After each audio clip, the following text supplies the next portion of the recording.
અહીંયા આપણી કૃષ્ણા દીદી નોકરી કરે એટલે ના હોય. એમ કહેવાય અમે અમારા દીદીની ઓફિસ જોવા આવ્યા.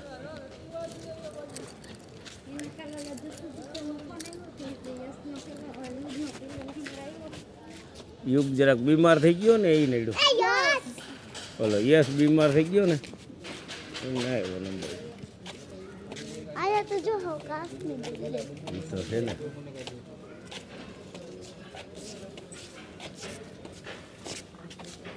અત્યારે બધાને અહીંયા આવવાનું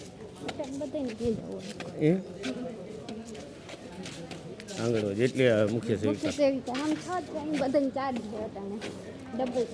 તારે ચાર્જ ક્યાંનું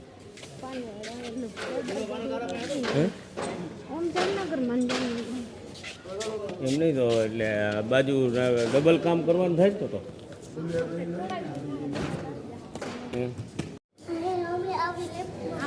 લિફ્ટમાં જ જવાનું ભાઈ. અહીંયા લિફ્ટમાં ગયા હતા ને હવે અહીં રાખી જવાય દીદી આગળ તમને બેને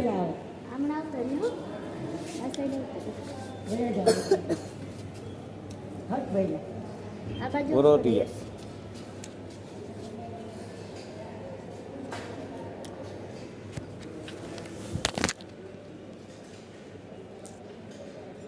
લિફ્ટમાં પછી છે ને ફોટા વિડીયો બનાવવો.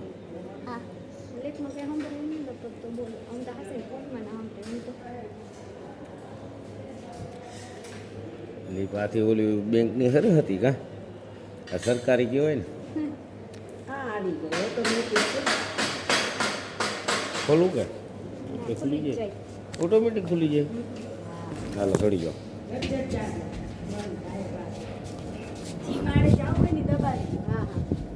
આ બેન આ રહ્યા હતી ભેગા લીપમાં બેઠા હો ભાઈ. હવે કે ડબ્બે પુરાણા અહીંયા બે હારે ઉભો. કેવી મજા આવે છે લીપમાં.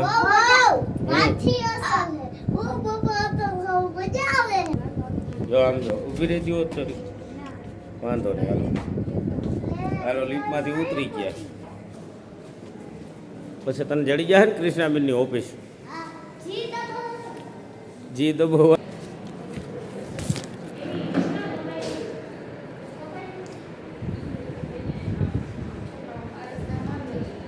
એમ બપોર પછી બધાને અહીં આવી જવાનું.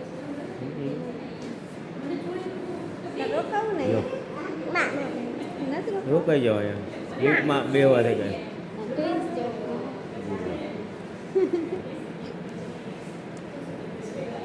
છ ને અહીં જ રહેવાનું એમ.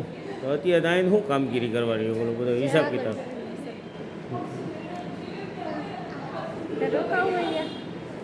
હે રોકાવું અહીં દીદી આગળ રોકાઈ જાઉં એમ મજા આવશે. એ તો ઓલો મને કહે કે તમને હું ઠાર લઈ દેવાનો છું ઠાર ગાડી. મને કે 1000 કરોડની નોકરી મળશે. અને આ કહે કે ઓલી આપણે કે એક્સયુ છે ને એમાં કે ઓલો સનરૂફ નથી ને તમને સનરૂફ વાળી લઈ દે. બે એક ગાડીઓ લઈ દેવાના છે નોકરી કરીએ ત્યાં. હાલો તો બીજું હું તમે કામ કરો હવે આવજો. ના ના એ તો અમે જાઓ હવે જી દબાવવાનું.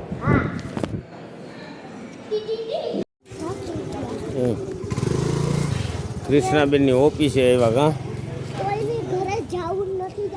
એમ નહીં હાલો તું કે એમ નથી કરવાનું. તું તો ગજબ નો છો.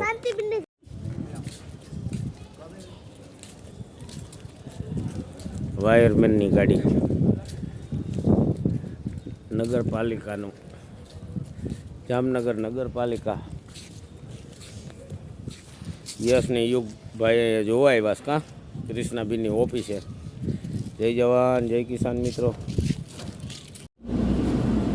ક્યાંક આગ લાગી હોય ને તો જો આ ગાડીઓ ગાયકા પાણીનો મારો કરવા જાય. તો આ ગાડીઓ રહ્યું ને એ બધી ક્યાંય આગ લાગી હોય ને ગાયકા છે ને બધી જાય પાણીનો મારો કરવા. એટલે આગ એટલે ક્યાંય હરગું હોય ને ઓલવવા જાય. જો સામે પડી ગાડીઓ આ નગરપાલિકાનું કહેવાય. જો આ ઝીણક્યુ ગાડીઓ જો આમાં રહ્યું છે ને સામે એરિયાની બધા આ બધા નગરપાલિકાના મશીન, આ બાથરૂમના.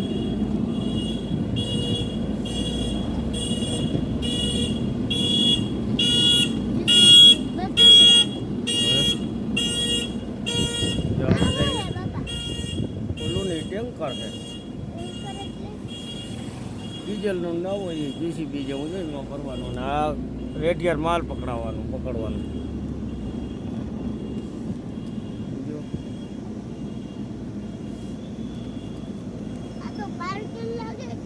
આ ઓલા ટોયલેટ આપણે નહોતા વાં ગયા દુવેર કાં હતા એવા ટોયલેટ બધા એમાં સીડી આવે. આ નગરપાલિકાનો ગેટ સમજ્યા, જામનગર નગરપાલિકા મસ્ત છે ને. હવે આપણે જઈએ છીએ તળાવની પાડે, આવશે આપણે ગાડીના પાર્કિંગ બધે બચમાં મહેંદી વાવલ સામે રહ્યું ઢારીઓ એ પાર કહેવાય તળાવની, સમજી ગયો. હા ગાર્ડન બગીચો છે અહીંયા. હા ગાર્ડન કહેવાય તળાવની પાળે બધા સાંજે ફરવા આવે એમ જો. ગાર્ડન છે, મોટા મોટા ઝાડમાં છે.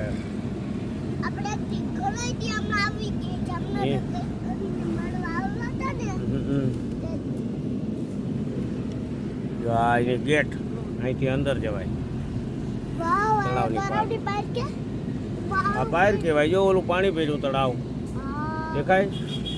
આ બાજુ જો કબૂતરો ને બધે નાખો આવે.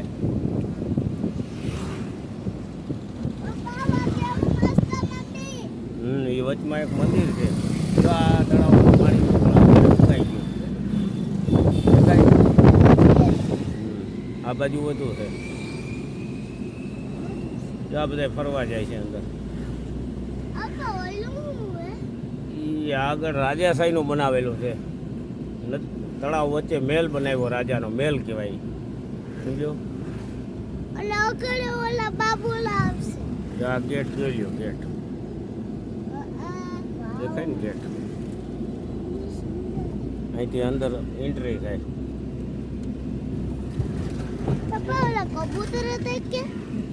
કબૂતર આવશે હજી. આમાં બધે નાસ્તા પાણીનું સાંજે તો આવી જાય. જુમેલું રેકડિયું હોય, જો આમાં બધે પીડ્યું હોય. બધા નાસ્તો કરે, મોજ મજા કરવા આવે બધા. કાયમ સાંજે આવે. જો અહીંયા કબૂતર ને બધા ચણ નાખે. દેખાય જોલા ભાઈ નાખે. કેટલું કબૂતર આવી ગયું.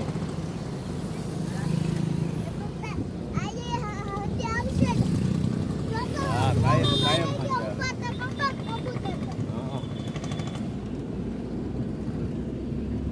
હા ઓલા અહીંયા પાર્કિંગ કરવાનું ગાડીઓનું. અંદર ફરવા જવું હોય ને ત્યાં સામે જો ઓલી સ્ક્રીન પડી ને ભુજીયો કોઠો રિપેર કરે એની છે. જો દેખાય ભુજીયો કોઠો કહેવાય. ત્યાંથી છે ને ભુજ દેખાય. કસમાં છે દેખાય. અહીંથી કસ અહીંથી દેખાતું. જો સામે ઓલી મોટી સ્ક્રીન નથી દેખાતી. હા એ જો ઘુમરા મારે ને. હા એ ભુજીયો કોઠો છે. જો બાજુમાં રહ્યો એ બરાબર. અને સામે રહ્યું હનુમાનજી મહારાજનું અખંડ રામધૂનનું મંદિર છે. એમાં સીડીઓનું હોય હતું બેટા. કે મસ્તીનું છે ને જોવાનું જામનગરમાં.